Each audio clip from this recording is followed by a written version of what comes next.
Bienvenue à Sablé-sur-Sarthe, je vous emmène tout de suite assister à la conférence de Pascal Coconnier qui a fait à vélo le trajet Sablé-sur-Sarthe, Saint-Pétersbourg. Il nous raconte son histoire, c'est parti. Donc c'est la première ville lituanienne et là c'est le camp de concentration. On est les uns sur les autres, vers Riga et puis remonter ensuite pour aborder l'Estonie, le troisième pays balte que j'aurais traversé. Donc les États baltes, c'était quelque chose aussi qui me fascinait, c'était beaucoup de curiosité de ma part, parce que c'est vrai que c'est pas très connu. Alors les Baltes sont des gens qui croient encore beaucoup, qui ont beaucoup de superstitions encore, qui croient beaucoup aux anciennes divinités païennes, et on en retrouve comme ça des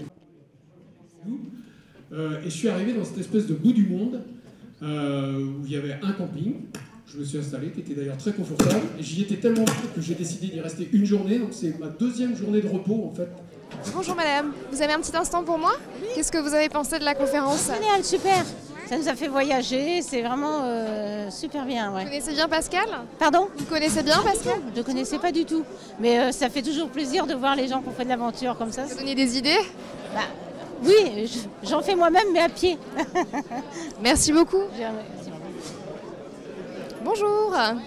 Qu'est-ce que vous avez pensé de la conférence? Oui, c'était très très bien. Oui, bien longtemps je connais Pascal. Merci. Les cours d'allemand avec lui. Ah, d'accord.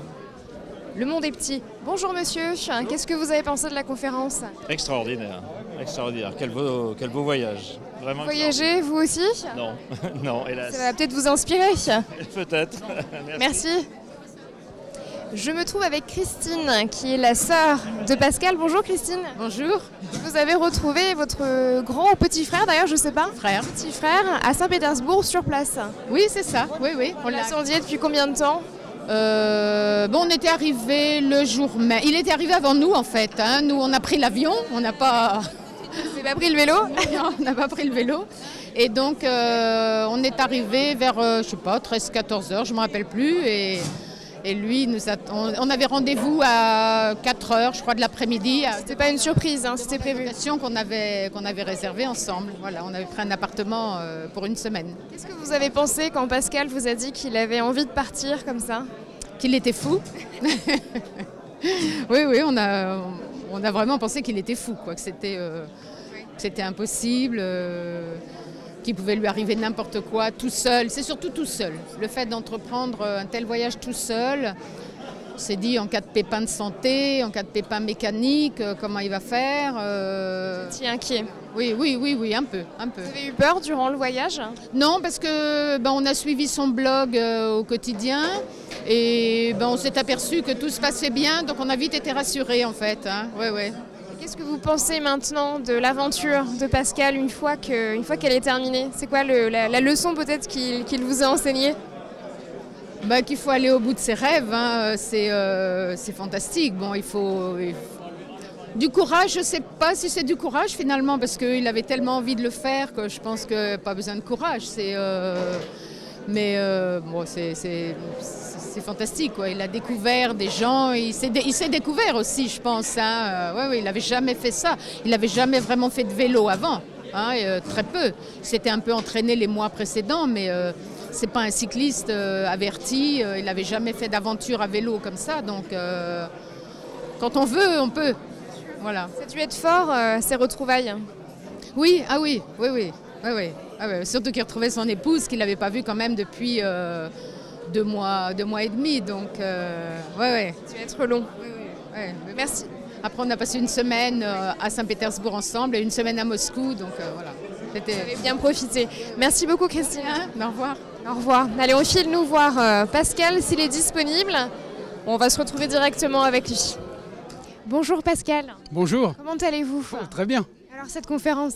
C'est un vrai plaisir parce que ce voyage j'ai voulu le faire tout seul parce que j'avais envie de le faire en solitaire, je l'ai fait en solitaire, mais néanmoins j'ai envie quelque part de le partager parce que j'ai vécu une expérience tellement géniale que j'ai envie de le partager. Donc c'est un vrai plaisir d'avoir un auditoire comme ça et de leur raconter ce voyage, ce périple et puis quelques-unes des émotions que j'ai pu éprouver en route. Elle est née comment cette idée de voyager aussi loin et pourquoi justement cette destination plus qu'une autre? Alors voyager loin, je sais pas, c'est dès que j'ai su que j'allais partir en retraite au 1er janvier 2016, j'ai eu envie de faire ce grand voyage à vélo, même si j'étais pas un cycliste très aguerri, mais j'avais envie de partir quelque part loin à vélo, voilà, de m'isoler, de faire quelque chose un peu exceptionnel.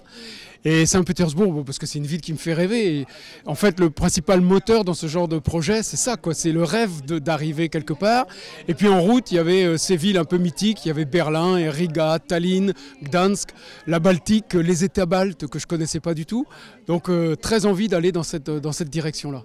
Alors une fois qu'on a pris la décision avec soi-même de partir, comment ça se passe? Faut l'annoncer à la famille et on commence à se préparer? Ouais, faut le partager avec la famille. En l'occurrence, bon, mes filles sont grandes, mais mon épouse, évidemment, lui dire je pars 2 mois et demi tout seul. Pas du tout facile, hein? Non, mais ça fait vraiment partie de la préparation. C'est-à-dire que dans le cadre de la préparation de mon voyage, on a préparé son été à elle aussi, de fin juin jusqu'à début septembre, pour que voilà, elle aille ici ou là, qu'elle aille dans la famille, qu'elle voit des choses, qu'elle aille aussi passer les vacances. Donc ça faisait partie intégrante de la préparation, et c'est vrai qu'elle l'a accepté, et je lui en suis reconnaissant. Et le vélo, vous l'aviez avant ou vous l'avez acheté exprès? Non, je l'ai acheté exprès, je l'ai acheté au mois de février, donc quelques mois avant. J'ai acheté d'occasion à une personne qui avait déjà fait un grand voyage comme ça avec ce vélo et qui souhaitait faire découvrir autre chose, avoir d'autres matériels. Donc je lui ai racheté ce vélo, ainsi d'ailleurs que le matériel de camping. Et ensuite une feuille de route sans doute? Oui, alors la feuille de route, l'envie c'était de longer la Baltique. C'est une mer qui me faisait un petit peu rêver. Et puis en cherchant un petit peu sur internet, j'ai découvert qu'il existait une route tracée par des cyclotouristes de tous les pays, en fait par des Allemands à la base, qui ont fait travailler un petit peu tous les pays et donc qui ont tracé un itinéraire cyclotouriste qui permet d'éviter les galères et notamment les grandes routes, les autoroutes, les routes dangereuses, etc. Donc j'ai suivi cette route qui est la route R1, l'Europa-route R1. Et on emporte quoi? J'imagine qu'il a dû faire, il a dû falloir faire des choix, puisque sur le vélo, évidemment, on ne peut pas emporter tout ce que l'on veut. Non, alors c'est vrai que j'avais la volonté d'être totalement autonome, donc ça nécessitait tout le matériel de camping, le matériel pour me restaurer. Bon après oui, dans la partie vestimentaire, on fait des choix. Je suis parti avec 3 paires de chaussures, j'en ai laissé une en route, mais j'aurais pu ne partir qu'avec 2, parce qu'il faut quand même chercher à s'alléger, hein. J'avais à peu près 22-23 kilos de bagages. Oui, on fait des choix, mais c'est assez facile, on s'aperçoit qu'on peut vivre avec très peu de choses finalement. 2 mois et demi de périple, c'est ça? Ouais, 2 mois et demi, 70 jours. Ouais. 70 jours. Ouais. Mais aucune lassitude, jamais de coup de barre, quelques coups de gueule après la météo. Et un jour, j'ai crié dans la forêt, j'ai crié « Fais chier, bordel de merde de temps !» Enfin bon, voilà, ça n'a rien changé, il a continué de pleuvoir. Ça venait du cœur. Mais ça venait du cœur, mais à aucun moment, j'ai dit « Bon allez, j'en ai marre, je fais demi-tour, j'arrête. » À aucun moment. Et votre plus beau souvenir? Il n'y en a qu'un.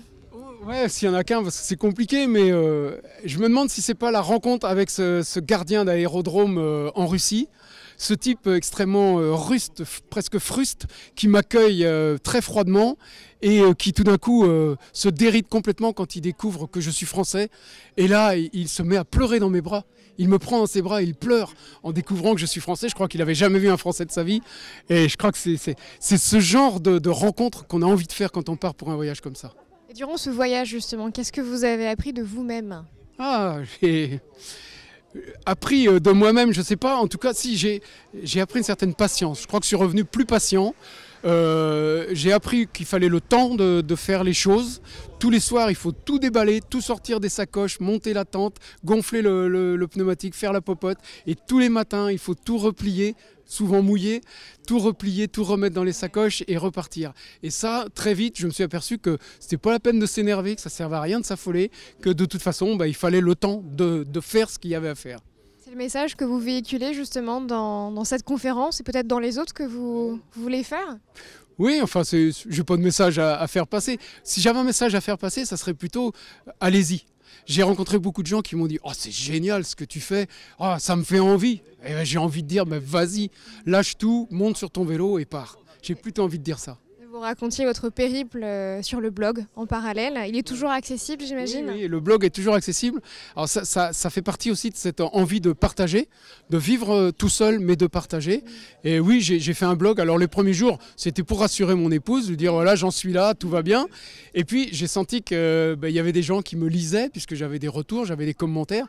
Et donc petit à petit, j'ai étoffé un petit peu mon récit. Et petit à petit, j'ai raconté vraiment avec pas mal de détails, notamment toutes les anecdotes amusantes. Et plus les gens accrochaient, évidemment, plus j'en racontais. Mais oui, il est toujours en ligne, pascalcoconnier.fr, tout simplement. Et votre épouse, justement, ça a été le fait d'apprendre cette nouvelle, elle l'a bien accueillie? Ouais. Je vous dis, ça a vraiment été un travail qu'on a fait ensemble. J'en ai parlé très très longtemps à l'avance. On a préparé ça ensemble. Et puis la perspective d'aller à Saint-Pétersbourg pour fêter nos 40 ans de mariage, puisque c'était le prétexte, le 4 septembre. Le 4 septembre, on fêtait nos 40 ans de mariage. Donc elle est venue me rejoindre. On a passé 15 jours en Russie après. Donc voilà, tout ça, c'est bien organisé. Vous avez dit en début d'interview que Saint-Pétersbourg était une destination de rêve pour vous. Est-ce qu'il y a une autre destination de rêve qui peut-être pourrait annoncer un autre voyage? Ouais, il faut vraiment avoir envie, quoi. Je veux dire, c'est le seul moteur, c'est l'envie. Donc je ferai un prochain voyage, sans doute à l'automne prochain. Et oui, aujourd'hui, la destination qui me fait envie, elle est plus au sud parce que j'ai envie d'avoir un peu de beau temps. Et j'ai très envie d'aller parcourir Israël. Israël, beau pays.